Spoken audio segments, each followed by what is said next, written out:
Is it on?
Yeah.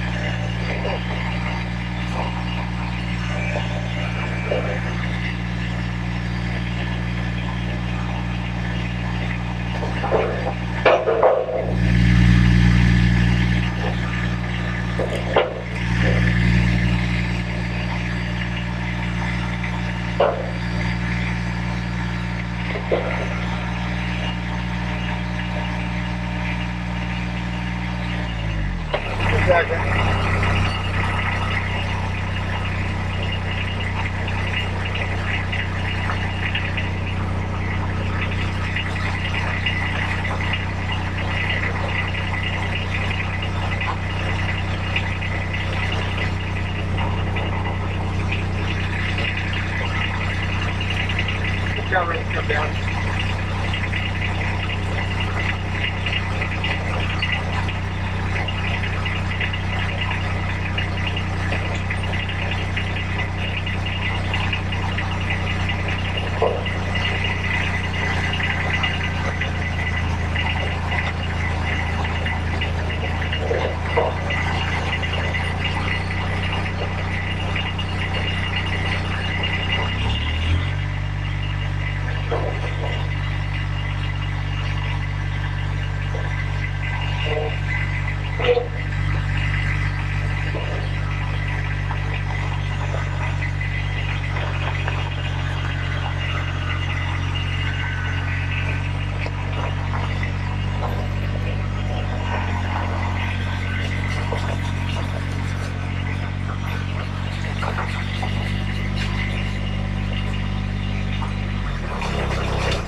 Hey y'all, just to let you know what's going on with them welding rods. I kind of told you guys wrong on some of that stuff, or I explained it wrong. The welder has a 30 amp and a 40 amp plug-in. I got it plugged in on the 40 amp side, but it welds like it's on the 30 amp side. In other words, it's a cheap airco. Cranking the amps up on the welder, you have the adjustment for up and down. Yeah, well, it was messing on up and I was not able to get it up to the 125 amp. I got that cleaned on up and now we can crank it on up and it's doing better. It still has the surges. So we've been still using the 6011s and the 7018s. But that's where it's at on that stuff, guys. I appreciate the a number of you actually gave me some really good information. You know, don't worry about cleaning up the paint. You use those 6011s, you'll burn that stuff right off, and you're absolutely correct. It does it.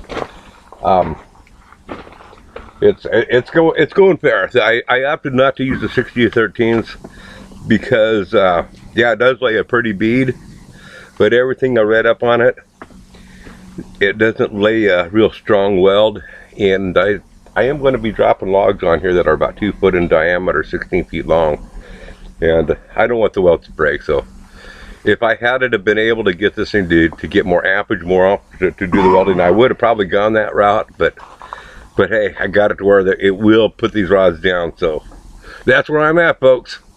Anyway, y'all have a good one. I think you've seen enough of my welding. You don't need to see my shitty ass anymore on the welding. The amateur on it. Bye. Oh, y'all come back now. You hear?